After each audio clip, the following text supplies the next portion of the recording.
Ousmane Ka, président de séance de la coordination des étudiants de Saint-Louis. Merci beaucoup. Merci beaucoup. La coordination des étudiants de Saint-Louis réitère son engagement et sa disponibilité pour la cause de l'étudiant. La coordination des étudiants de Saint-Louis vous a convié aujourd'hui à ce point de presse pour exposer la situation critique que traverse l'université Gaston Berger de Saint-Louis. Et l'orientation de la promotion 35. Et je tiens à rappeler qu'en 2024, le ministre de l'Enseignement supérieur a envoyé 5500 nouveaux bacheliers à l'université Gaston Berger. Et ces 5500 nouveaux bacheliers sans aucune mesure d'accompagnement. Et actuellement, le ministre de l'Enseignement supérieur prévoit encore d'envoyer ici à l'université Gaston Berger de Saint-Louis des étudiants sans aucune mesure d'accompagnement. En octobre ou bien en juin, il nous avait promis la livraison de ces sentiers-là au mois d'octobre. Au mois d'octobre, les sentiers n'étaient pas livrés. La coordination des étudiants de Saint-Louis avait décrété, demandé aux étudiants de rester chez eux. Voulant faire lever ce mot d'ordre, le ministre de l'Enseignement supérieur nous avait conviés à Dakar. Une fois là-bas, il nous avait demandé de lui laisser 2 semaines pour débuter les travaux de l'université. La coordination des étudiants de Saint-Louis, en toute responsabilité, avait jugé opportun de lui donner 1 mois.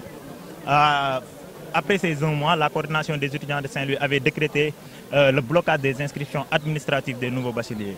En décembre, le ministre de l'Enseignement supérieur, encore une fois, nous a conviés à une rencontre à Dakar. Cette fois-ci, il nous a exposé la situation du pays et nous a demandé de lui donner du temps de livrer les chantiers au mois de juillet. La coordination des étudiants de Saint-Louis, en toute responsabilité, a adhéré à ça. Une fois ici, la coordination avait convié la base à une assemblée générale. Lors de cette assemblée générale, la base avait demandé à la coordination de tout simplement continuer le combat et de ne pas lever le mot d'ordre. Mais la coordination des étudiants de Saint-Louis, en toute responsabilité, avait dit qu'il va choisir de croire en la bonne foi du ministre de l'Enseignement supérieur. Mais aujourd'hui, nous sommes au mois de mai et la situation ne s'est toujours pas améliorée. Nous sommes au mois de mai et le ministre de l'Enseignement supérieur n'a pipé mot sur les sentiers de l'université Gaston Berger de Saint-Louis. C'est pourquoi la coordination des étudiants de Saint-Louis est entrée en mouvement. C'est pourquoi la coordination des étudiants de Saint-Louis a décrété la semaine passée 24 heures, ensuite 48 heures de cessation des activités pédagogiques accompagnées de journées sans ticket. Et ce mouvement-là n'est pas prêt à prendre fin. Là, il faut dire que la coordination des étudiants de Saint-Louis,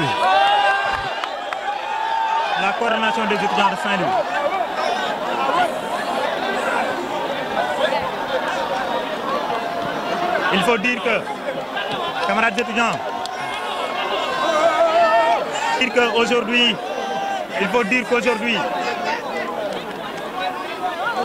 de l'université Gaston Berger de Saint-Louis.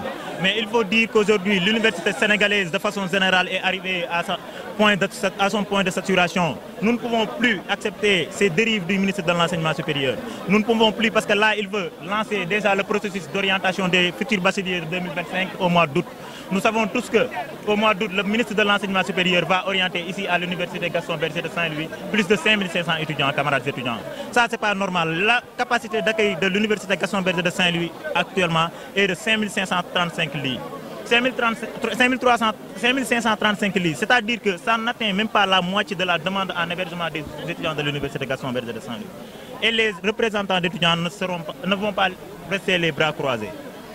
Camarades étudiants, nous vous disons que donnez la confiance à la coordination des étudiants de Saint-Louis. Nous allons mener ce combat jusqu'au bout. Camarades étudiants, nous comptons sur vous. La coordination des étudiants de Saint-Louis n'est même pas prête à se retirer de ce combat-là. La coordination des étudiants de Saint-Louis.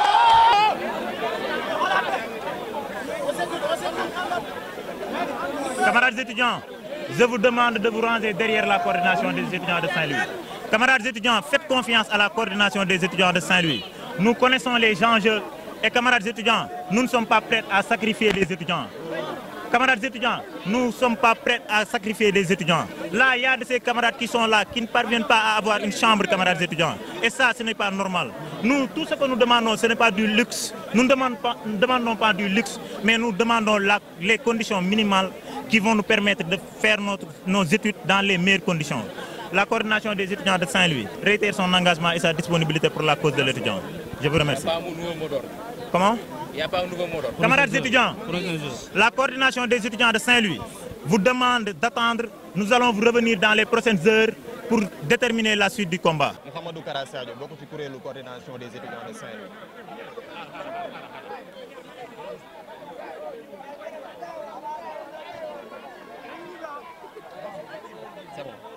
Mouhamadou Kara Sadio bokk ci kuréelu coordination des étudiants de Saint-Louis di wax ni que tey li nga xamante ne nii moo ñu fi indi tey du lenn lu dul naqarlu situation bi nga xamante ne moo nekk ci université Gaston Berger bu Saint-Louis bu ngeen xoolee ñetti fan yi ñu mujj ñi ngi décrété li nga xamante ne moo di cessation de toute activité pédagogique maanaam dañuy toog ay jours yoo xamante ne ni duñ jàng ak journée sans ticket ay jours yoo xamante ne dañuy dugg ci restaurant yi lekk te duñu fay li nga xamante ne ni moo di li ñuy lekk li nga xamante ne nii nag moo waral loolu yëpp du kenn ku dul le ministre de l'enseignement supérieur de la recherche et de l'innovation li nga xamante ne moo di Abdourahmane Diouf nga xam ne daf fi jëloon ay engagement yoo xamante ne depuis mois d'octobre chaque jour mu convoqué ñu ay rencontre chaque jour mu ne ñun bâtiment yi nga xamante ne nii moom la ñuy revendiquer dinañ ko commencé mënuñoo gis dara boobu ba léegi jox nañu fi ay à maintes reprises bi nga xamante ne nii moo di ay rendez-vous jox nañu ay dates yoo xamante ne respecté wu ko mois d'avril bi nga xamante ne moom lañ génn waxoon na ne dinañ commencé li nga xamante ne moo di chantier yi boobu ba léegi gisuñu dara mois de juin bi nga xamante ne nii moom la ñu dëgmal waxoon nañ ne dinañ commencé li nga xamante ne moo di chantier yi boobu ba léegi gisuñu dara coordination des étudiants de Saint-Louis nag nekk benn kuréel boo xamante ne kuréel bu responsable la